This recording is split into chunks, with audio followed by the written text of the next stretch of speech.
The CGA Tour, a podcast unlike any other. Now your host, Calvin Alexander. Hey Cowboy fans, today's episode is brought to you by Oakley Burklow, your go-to independent insurance agent and proud OSU alum. Oakley helps with home, auto, life, and business insurance. Working with multiple top-rated insurance companies to find you the right coverage at the right price. Licensed in Oklahoma and Arkansas. Call 918-280-9068 or email oakley.burklow@connectmyinsurance.com. Personal service, honest advice, and a fellow poke helping you protect what matters. Welcome back to the latest and greatest episode of the CGA Tour podcast yet. I am rejoined tonight, or depending on when you're listening to this today, by a favorite guest, but also the man who helped me start it all here with the Calvin and Trey radio show. So I got to say, I'm Calvin. I'm Trey. And welcome back to the latest episode of the CGA Tour podcast. We are talking tonight here about the Oklahoma State head coaching search changes, all type of stuff. Just real quickly off the top, Trey, did you watch the Oklahoma State Kansas game? Do you know the spread? We covered the spread. We got Vegas. three touchdowns. Three touchdowns. Touchdowns. Two passing touchdowns. One's kind of a touch pass on a jet sweep end around, but hey, it counts. It counts. Zane looks like he's got some zip in there throwing the ball. But we beat Vegas, so that's not necessarily a win on the win-loss column, but I'll take it for now. Section 231 is going to be happy. No shirty one. Oh yes, that's right. I forgot they changed it. Can't forget. No shirty one. I hope you are at the Cowboy basketball game when you're listening to this on November 4th. After a day of voting, I don't know, depending on the reference, go for it. But still, Oklahoma State's basketball season opens up tomorrow, and we'll be talking about basketball here in a little bit. But on today's podcast, really, Zane looks a little bit better. Glad to see him out there with 2 TDs. And Banks Bowen, Clint Bowen's son, is related. The interim defensive coordinator's son. But shout out to him. He was a recruited guy and was at Tulsa before the season started. So it's not like there's no charity case here. This is not Gundy's son as a walk-on, to be clear. And also, Gunner looked good when he played. So I'm not throwing shade at anyone, to be clear. I'm just saying that's right. How I know about him. The first line in his bio is Bowen's son in my head, but that does not take away anything from his accomplishments on the field. He's a way better athlete than I'll ever be. But with all that being said, I'll ask you this here. We got 3 more games left on our schedule. Which one do you pick as the best odds of winning? So we've got a bye week coming up here. It's part of the reason why the best one right there is our bye week. Bye week. We might win the bye week. Who knows? We've got K-State at home, November 15th. We go to University of Central Florida. And then last game of the season, unless something insane happens, is Iowa State at home for senior day. And insane meaning like some random every other team in 12 has to forfeit all their wins or something. So of those 3, K-State home, at UCF, Iowa State home, which are you picking of the 3's best chance of winning? I would say probably, for me at least, is going to be the K-State one. Just because in theory they were supposed to be a lot better this year, and they didn't really turn out. Haven't had, from my understanding, let me just look. I mean, yes, they had a kind of a... have they had any good wins this year? I'm looking real fast. I don't see any amazing games. Yes, they did beat K-State a little bit better than we did, or Kansas a little bit better, but I would say that's probably our best bet out of the remaining. What about you? I think it's maybe UCF, just because we scored 21 points in their away game. It gives me a little bit of hope that against UCF we can put some points on the board.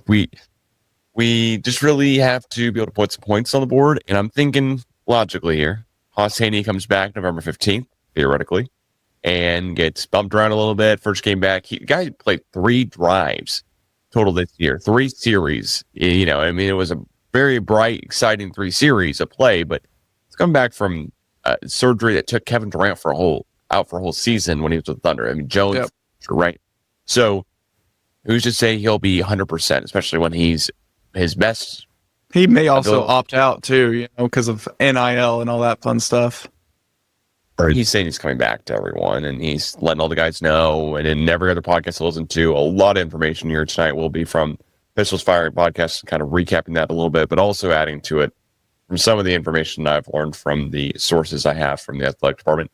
But there's one source. Why we're both one source. we both know who it is, but we both do credible source.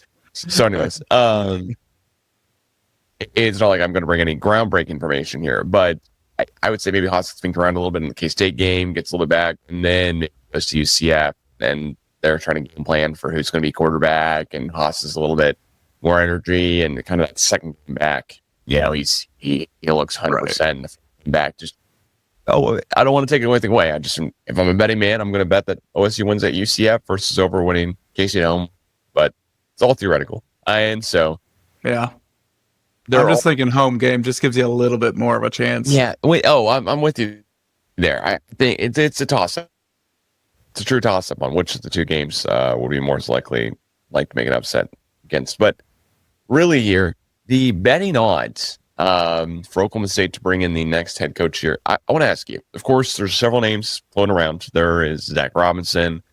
There's plenty of other guys. But with Zac, is it weird to you at all that the other schools who are also looking for head coaches, I mean, you've got big time programs, Penn State, Florida, UCLA is a big time program to me just because I've got a lot of family went there. But I mean, you've got big time programs, of course, LSU.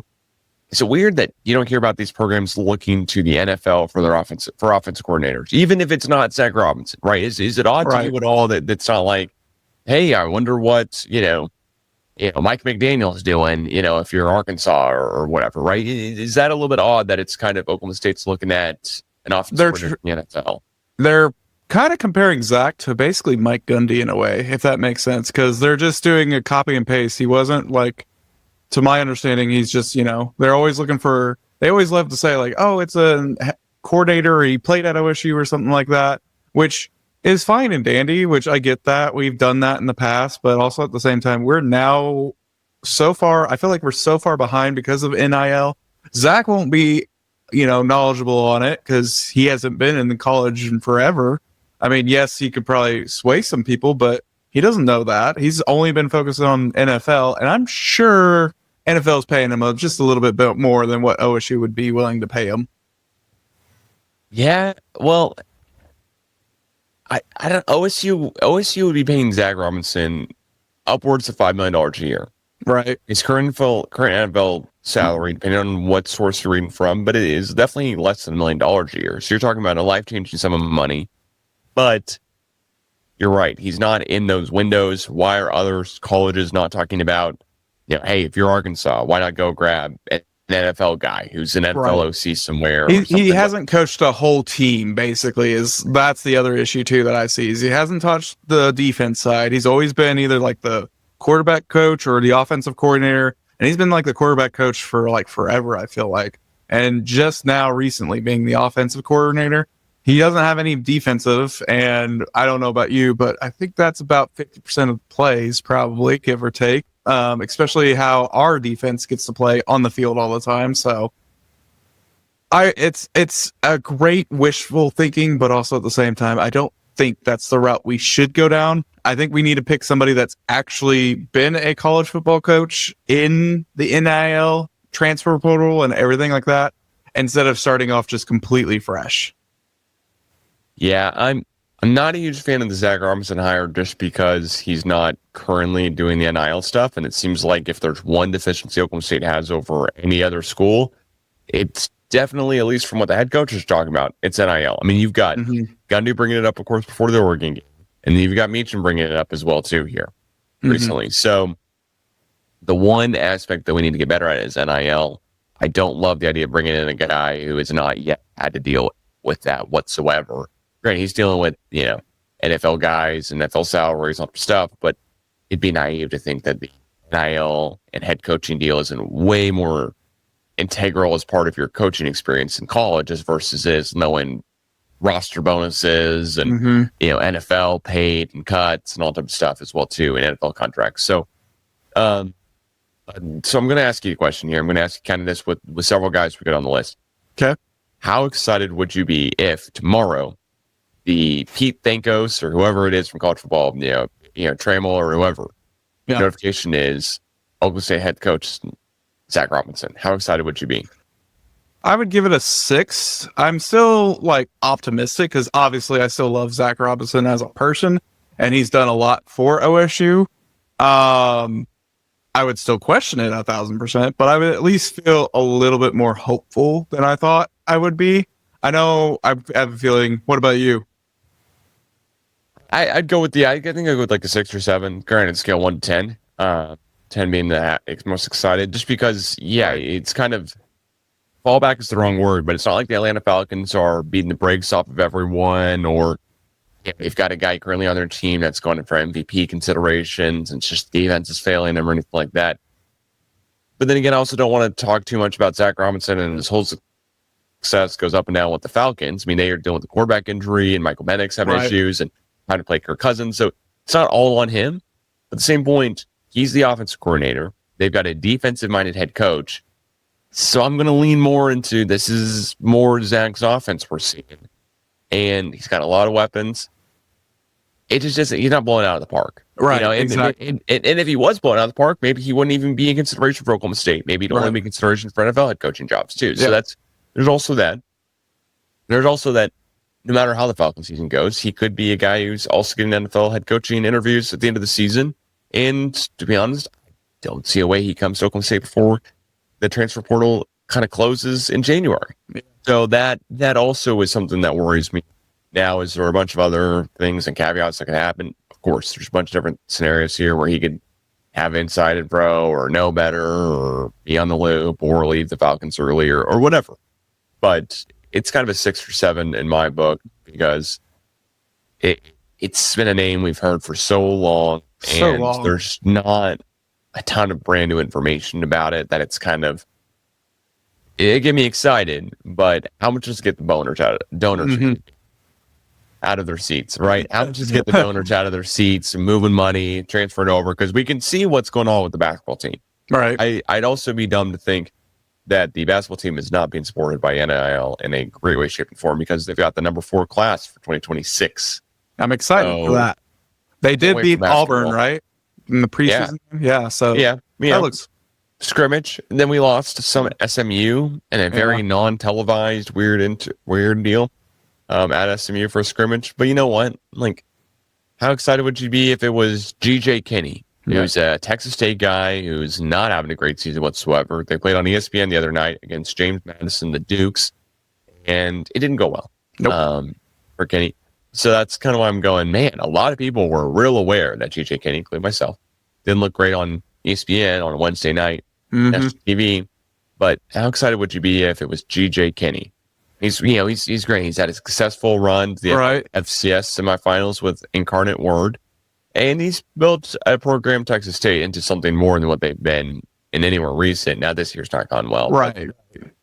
He had his shots here and there. I would feel more like a 4 on that, if not a 3, just because it's almost kind of like what Gundy did, where he would build his players up. And that's the issue is works at lower tiers, because they're probably getting 0 to 1 star recruits, making them 2 to 3 maybe.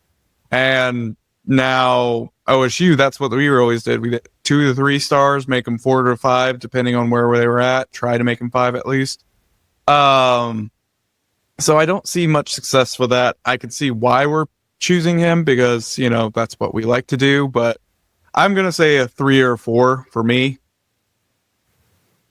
I think I'm around a 5 or a 6, just a little bit higher, just because it is a guy who's had recent success. He does have an NIL transfer, and he's got success at a lower level. But who's to say that won't help him out?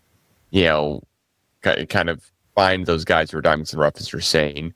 But it's also not a slam dunk hire. The guy who I'm most excited to ask about is the current Texas A&M offensive coordinator, who from Carson Cunningham in the Pistols Firing podcast has interviewed for the OSU job. So there's 3 guys who've been interviewed for the job.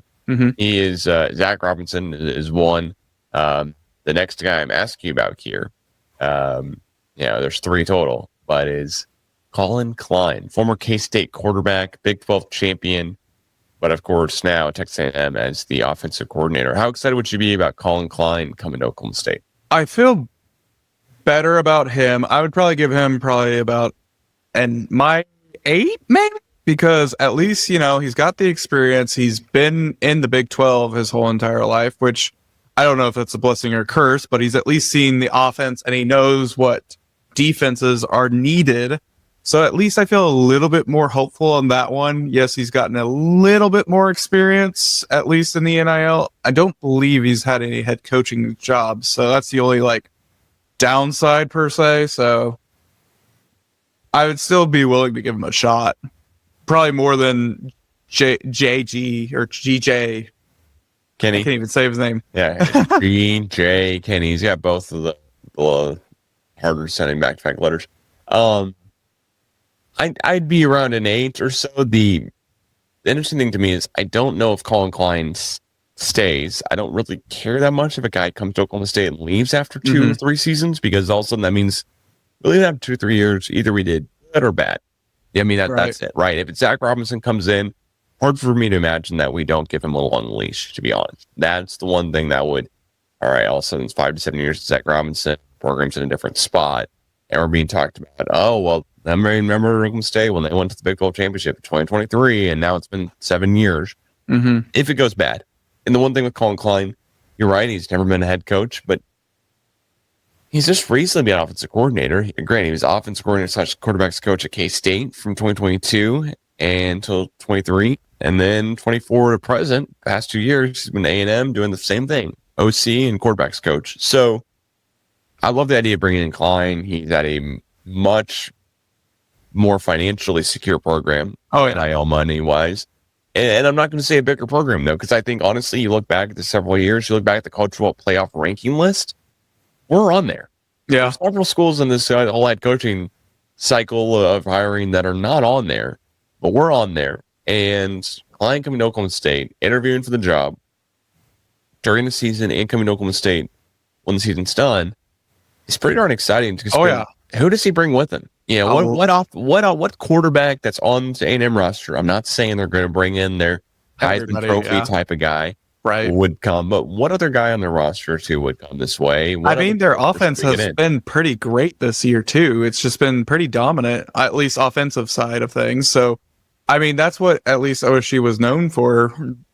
At least for the 2000s to 2020, basically, is we're always at least getting 40 points per game. So that's at least exciting, Oh, super exciting. And if Hosseini stays at Oklahoma State, wouldn't it be great to have a former kind of hybrid running style quarterback as an offensive coordinator / head coach? It's hard for me to imagine him not wanting to call the plays as well, too. So that would really be intriguing. But I've got another one for you here. How excited would you be if Jim Knowles came to Oklahoma State? I don't see it happening. I don't see anyone here perform. I could see him being the Penn State head coach. Penn State. Why not promote him? Why not promote him from within? If you're Penn State, that's true. I could see him do 2 or 3 years. Their defense has not looked great, and definitely not against UCLA. But if you're Penn State, what's wrong with Jim Knowles? Why wouldn't you keep him around? But that'd be easy. That would be the easy choice. But yeah, exactly. That would be the easy choice for Penn State, at least. And also, I don't think Penn State's going to do that, just because they have a lot of money. That's what I can tell. They have a lot more money than what OSU can offer. So I have a feeling he's going to stay with Penn State, just because in some way, shape, or form, if it's just the defensive coordinator still, I don't know, or a head coach job, he's got potential, but I don't foresee him moving down south. That's all I'm saying. You don't see him coming back to Oklahoma State? No. Not right now, at least. Not unless something drastically happens, which you never know. We pull money out of nowhere to pay out Gundy's contract, so you never know. Never know. All right, but how excited would you be? What type of number scale? In an ideal world, I would say probably a 6. I'm a 6 on that one. I gotta say, if Jim Knowles would come back to Oklahoma State as a head coach, I'd be about a 9.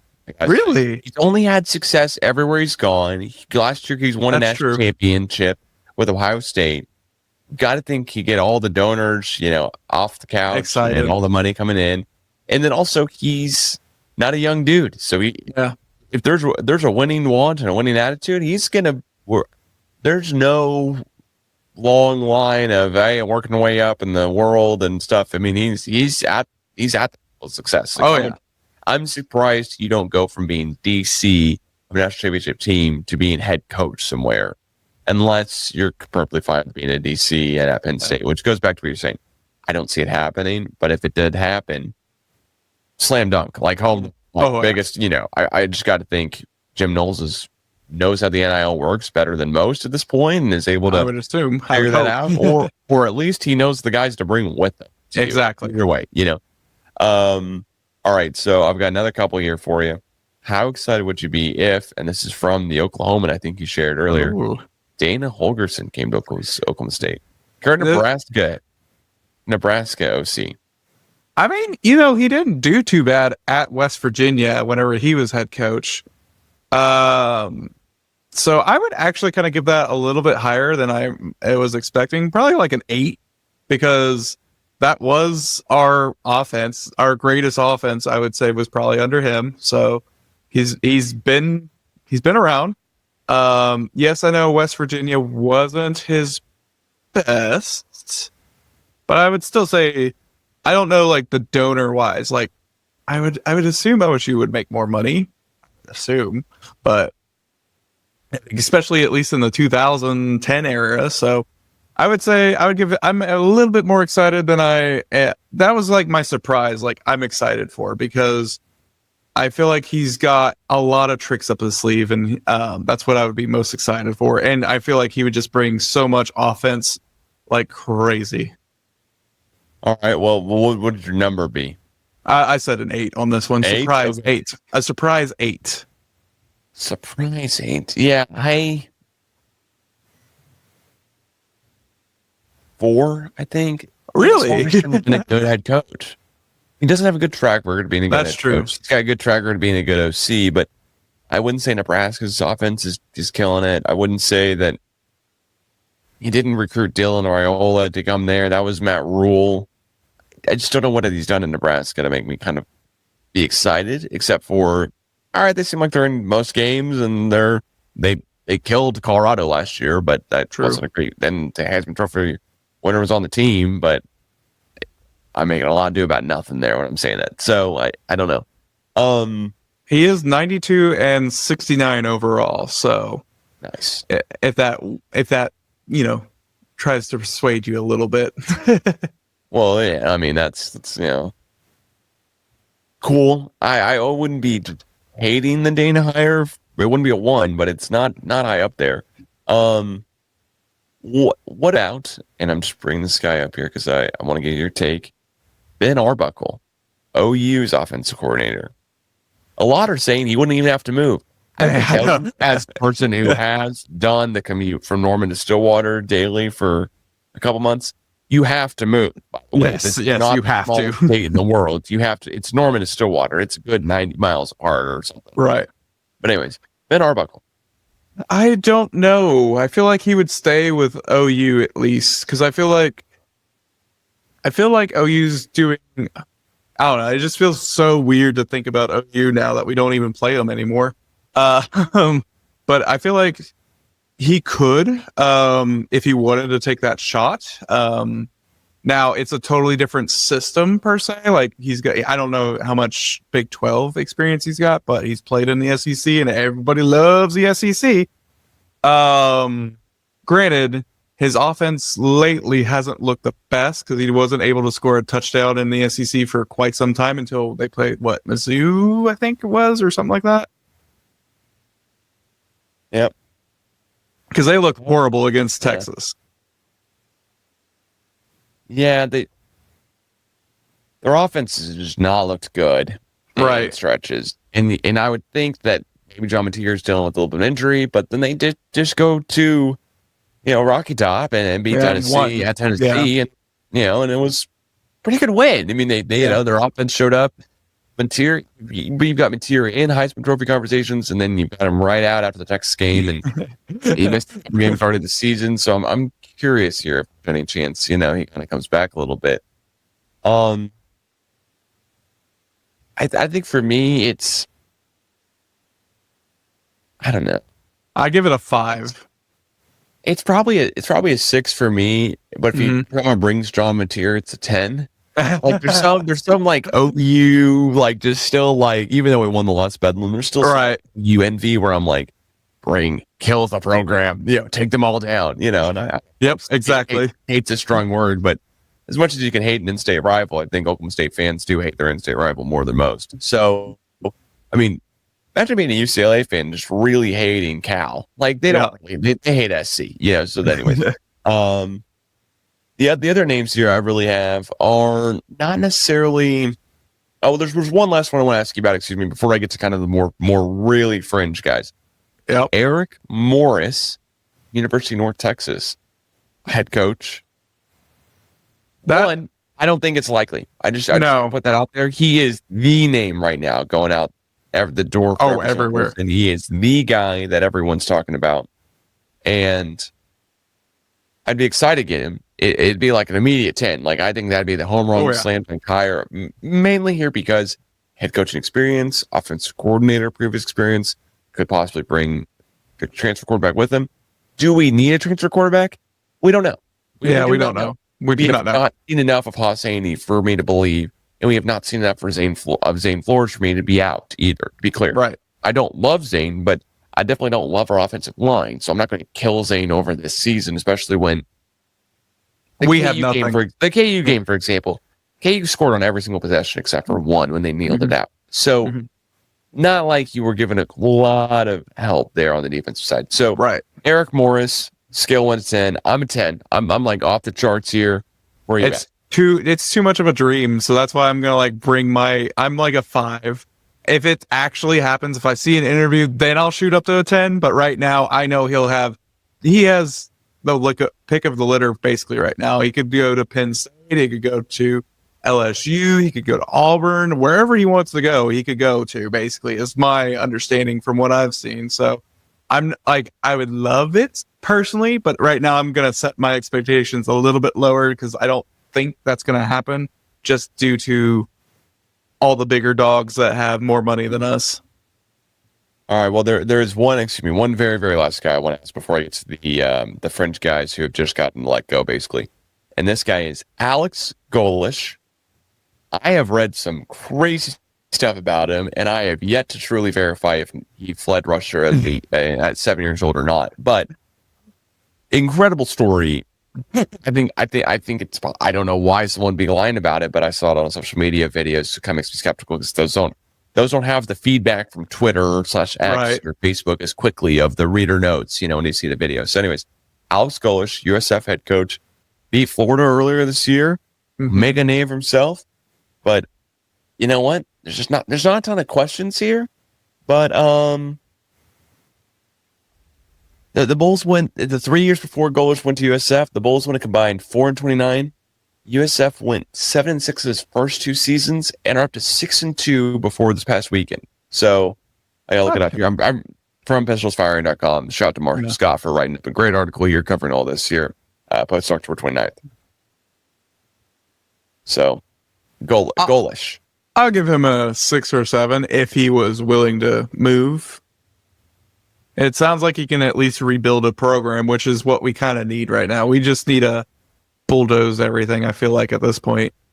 He was born in Moscow, so I believe the running away from Russia and the Soviet Union, excuse me. So I think, he 2 things for me about him. 1, also very, very hot name during this coaching search. 2, was a former Oklahoma State grad assistant in 2008. So we know we love a good reunion. We know we love a good guy coming back. But he went to Ohio State University. It's his offer. Now he was at Oklahoma State as a GA in 2008, but he's been up and down around the country doing everything. I mean, he was a co-OC and tight end coach at UCF. And then he was at Tennessee as the offensive coordinator and tight end coach from 2021 to 2022. and then he's been in South Florida since then. So to me, at least, there is a lot of hype and interest, and I got to say, I would also be at a 10. You told me tomorrow, Eric Morris, Alex Golesh. I'm like, dude, No. it's going to be exciting. I can't wait for next season. Because the rest of these guys on the list that we mentioned so far, except Dana Holgerson, I'm just saying, I'm pretty much out. But the rest of the guys on the list, I would go, it might take a little bit for us to see something. Yeah. Let's, a year or two. But let's do it. Let's do it. Mhm. With Golesh and with Morris, like next year could be a year we make. We could just flip the script, rebound like that. We've got so many guys graduating or eligibility ends this year that are on the Oklahoma State team, especially on the defensive side. That if you bring in one of these top guys, Golesh is the last one I know who's interviewed per Clarkson Cunningham and Pistols Firing podcast. So, you'd be at a 7? I would say 7. I don't feel Why like wouldn't it. What's taking you back here? Why wouldn't you be so excited? I feel like once again, he's gonna go somewhere else. So I'm just kind of like, once again, I have a little bit more hype for him than the other one, but at least a 7 for me, just because I question some things. I don't know if he would be able to rebuild the program as fast as we want, because there's a lot more that needs to be done. And I know he's done it for them, but I don't know if he can take on the challenge of us. We're always a problem child of OSU. It's like every single game we always play to the opponent instead of beating the opponent. But that was, of course, under Gundy. So yeah, I mean, here'd be my thing with him is that let's say he comes to Oklahoma State. Mm-hmm. I don't know if we'd be flipping it so quickly that it'd be, oh my gosh, can't believe we're so good so quick. We're all of a sudden in bowl contention within 7 games and we're just killing them, et cetera, et cetera. But I will say, he plays Big 12, kind of opponents, plays Power 4 opponents and beats them currently on the grit level. That's not something I'm talking about with North Texas. Right. 2, he's built 4-29 and then going 7-6 back-to-back years. That's a stark difference here. His head coach record being 14. And he's clearly making a lot out of a little. How do I put this? He's not a former player. Right. So when you've got a guy who's not a former player, it fascinates me how much success you're having. Because this is a guy who just, he's like... He learned it. All of it. But he's learned all of it. He hasn't just played it. He's just learned it all. And that's fascinating to me. Is like, how good could you be? I'm going to rapid fire the last 3 guys to you. Just give me a number. Okay. Brian Kelly. 6. Okay. Maybe 7. I'm going 5. I don't think I'm out. Yeah. Weird. It's weird. There's so many bad stories. I'm out. Nah. At least he would bring stuff to the program. That's the only thing. He got interest at least.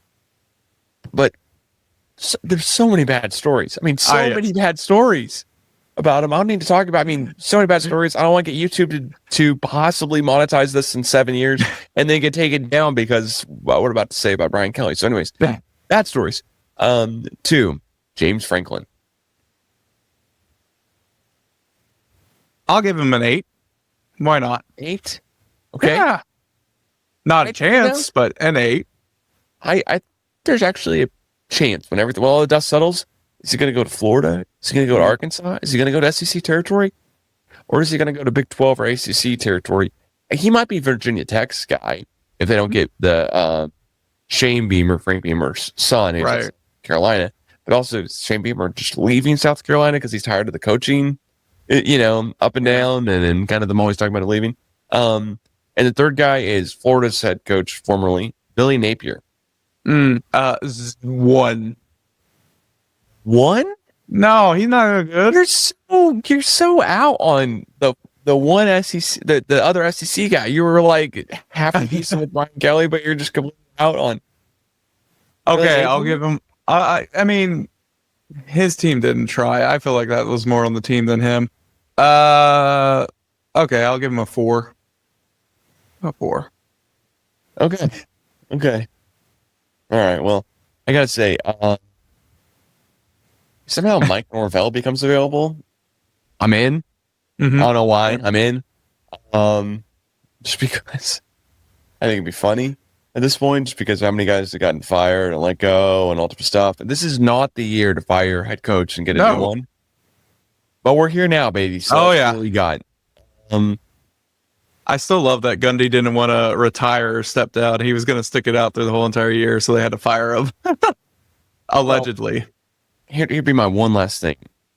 The Pistols firing guys, Colby and Carson went on about this for a while.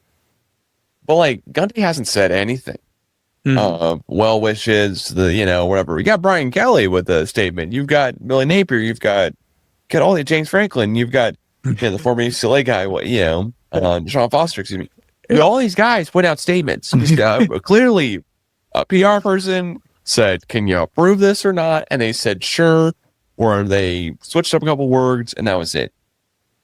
Mike Gundy, you're Oklahoma State for the most part at this point. Like we are currently the no shirty one or Mike Gundy program, and I think at the end of the day, if I leave the state, you leave the state, or you talk to somebody who is not an Oklahoma State or OU fan. And you're like, hey, you know what Mike Gundy is? Oh, yeah, he's I'm a man, I'm 40 guy at Oklahoma State, right? Like they know we're in the sat around, whatever, right? They visor cap. Yeah, exactly. They're the visor, and the mullet. But like, just put out a statement, man. I don't know. He doesn't have PR. He doesn't care. Colby went off. So, and I know a lot of listeners listen to the Pistols Firing podcast for sure. You're listening to this podcast, you probably are just waiting for this next Pistols Fire podcast to drop, which shout out to you for coming over here to the CGA Tour.